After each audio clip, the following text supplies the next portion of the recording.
Hey Taurus, what is going on? Welcome into the channel. So happy to have you here always. My name is Deborah, owner of Purusha Holistic Wellness, and this is another episode of Purusha Intuitive, where we're going to look at your energy via the tarot, astrology, and any channel messages that come through. So let's get into it. We're in the midst of Virgo season. The astrology gets a little bit more interesting this week. To begin Virgo season, it's been a little mundane, I would say. Not that there aren't things happening, but I feel like we've been dealing with a lot of things that we're used to, or we kind of know what it is, right? We know what to expect, how it's going to play out. And it's almost like in refinement, right? In this vein, or this need to continue to practice, to get comfortable, to get confident with wherever you're at, whatever you're dealing with. That definitely has those Leo energy vibes. We just came from Leo season, and we've seen a lot of that fire element. Leo is fire. So we've seen some of that fire element heightened still, even though we are in Virgo season. It's evening out a little more this week. But like I said, we have a lot going on astrologically. We're headed into a full moon lunar eclipse, full moon in Pisces. Saturn is moving back into Pisces. It's in retrograde right now in Aries. And it is actually retrograding back into Pisces this week. And what else is happening? Oh, and Uranus is going into retrograde. So that makes 4 planets in retrograde. It's all the outer planets. The outer planets deal with our spiritual evolution, growth, those deeper life lessons that we have to learn, unfortunately, whether we like it or not. And we are in a time of a lot of change. Pluto moving into Aquarius, the age of Aquarius, where we can ultimately align better with harmony, balance, our ideals, how we want that proverbial utopia, how we want life to look. But we have to make those changes necessary in order to get there. And it's specifically related to our relationship dynamics. All that stuff's being highlighted. That's why I like to start off with an energy cleansing, just to kind of set the tone, set the vibe of the reading, cleanse out those places we might be feeling blocked or limited. It's a really good time to set your own intention as well, Taurus, especially if you have something on your heart, on your mind, something you would like Spirit to deliver messages to you around. Definitely give that over. Be open to receive. It's a really great way to personalize these collective readings. I also do personal readings. I offer a variety of healing and wellness services. Readings are one of them. If you want me to look at your specific situation, how it's faring, where it's headed, or if you are interested in more of that realignment of self, your mind, body, and soul, I do energy healing as well as Ayurvedic or holistic wellness consultations. When we're utilizing those tools, when we're investing in our self-care, it's like one of the strongest foundations we can set for ourselves, especially as it relates to manifesting, achieving goals, drawing in the desires of our heart, so to speak. And I would totally love to support that in whatever way possible. Definitely hit me up. All the info to get into contact with me is in the description box below. All right, let's get into it. I bless you with pure love and light, pure source energy, pure loving grace. I release anything that is not for your highest and best. Any fear, doubt, insecurities, lack of worth, lack of value, pain, anger, frustration, impatience, overwhelm.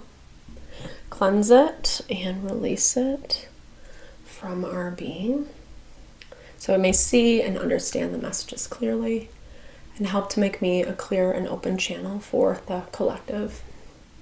Thank you, Father God, Spirit guides, guardian angels, Mama Love. All right, Taurus, feeling a little feisty this week. I feel, okay, well, what I was hearing, don't hate me, actually Aries kind of had a very, not a similar energy, but messages are interesting. This is what I want to start off saying. Number one, we're having this full moon next week, beginning of next week, and it's a lunar eclipse. And lunar eclipses really highlight where we need to do that internal change. A lot, very much like I was talking about with those outer planets in retrograde. And why I'm saying this as my disclaimer is because I feel like there's something that you're being stubborn about. That's what I was hearing. There's something that you're resisting. I was hearing like annoyed at someone or something.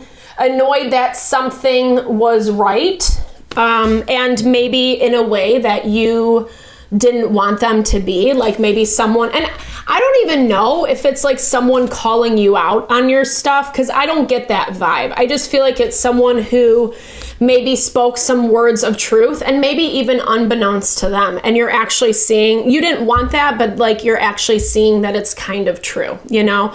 It might be at a point where it is ensuing some physical pain, unfortunately, but this can also be any type of pain, mental, emotional, spiritual.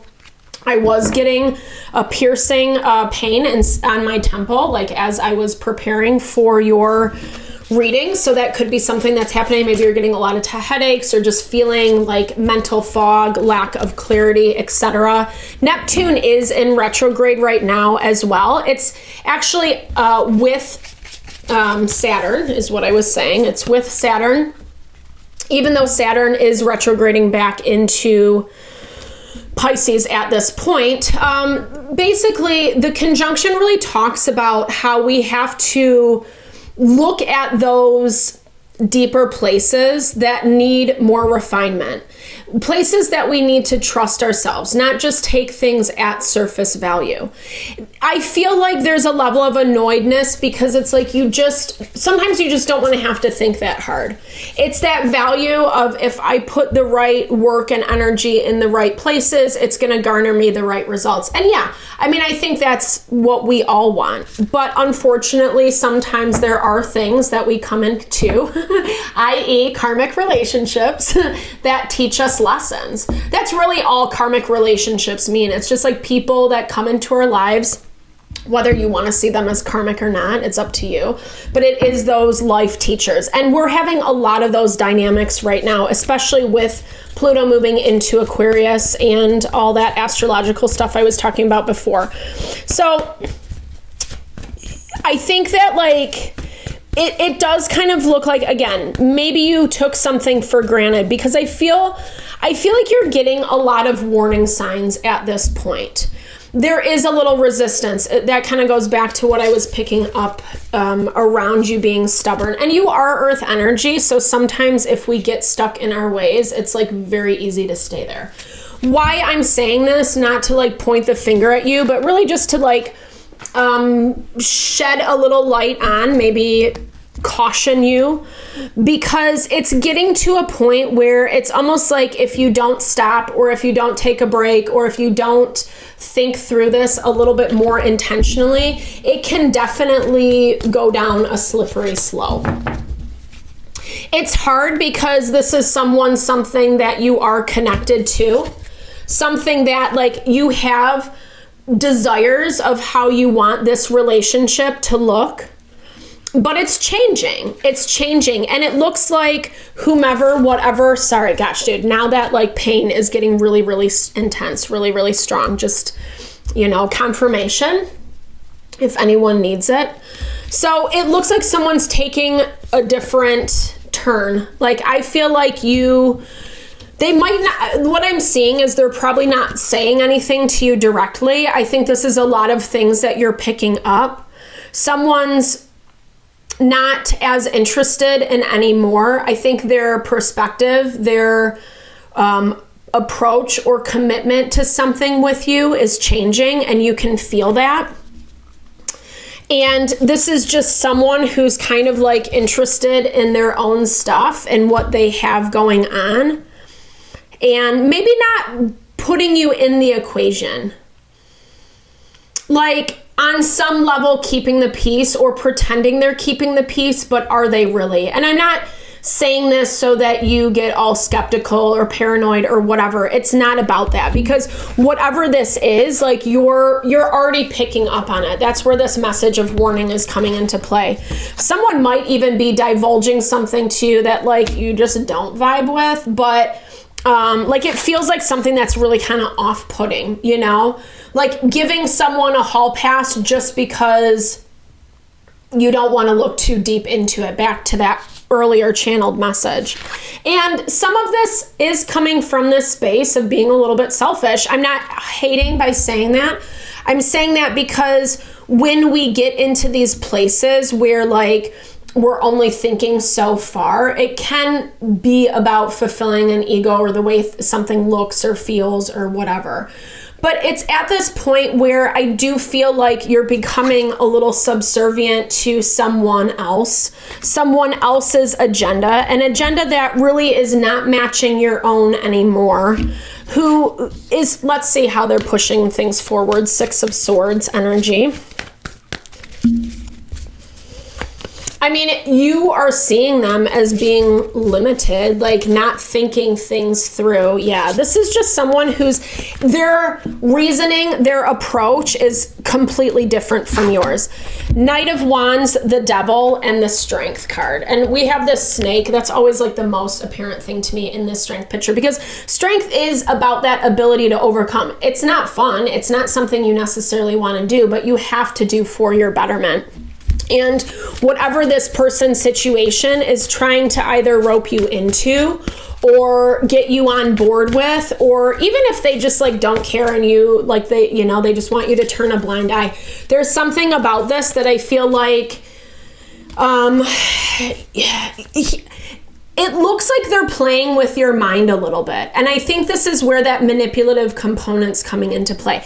Like I'm hearing it's almost like they don't even realize that what they're saying, or they let something slip out. And it is that red flag. But if you're not paying attention, or if you're not being like, that was messed up, and it feels something to that capacity. Like it's enough to be like, it puts you off, right?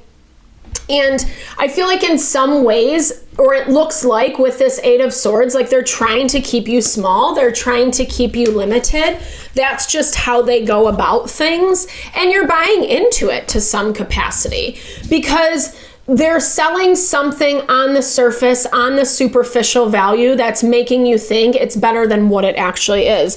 Meanwhile, they're taking their sweet ass time doing God knows what, This is a little bit of like a planning and plotting energy, or just wasting their time. Not really, it doesn't look like they're moving forward as much as they want you to believe that they are. They're acting like it, but they're still back to their old ways. They're still back to their old tactics and behaviors, because they haven't really learned from the past. They haven't really taken time to learn. And it does look like this is starting to affect you physically. It might just be something that like started more emotionally, mentally. We have Eight of Cups, bottom of the deck.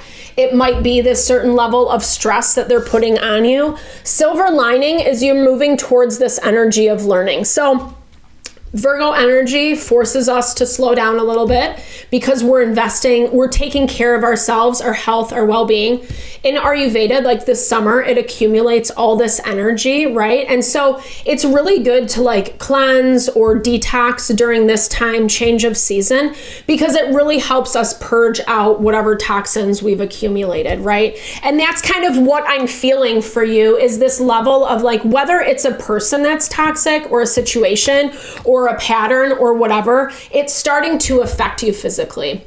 In Ayurveda, it starts at the more, esoteric or finer levels, like energy, right? It starts with our mental, our emotional, our spiritual being before it actually manifests into physical disease. And that why I'm highlighting it is because that's what it looks like is happening for you. The stress, the frustration, whatever this person dynamic is bringing to your door is not worth it. There might be something, again, that they're trying to sell you, and that's where karmic relationships play their part. They play their role. But you have this warning in front of you, and if you're open to learning, I didn't even close this out for you. I apologize.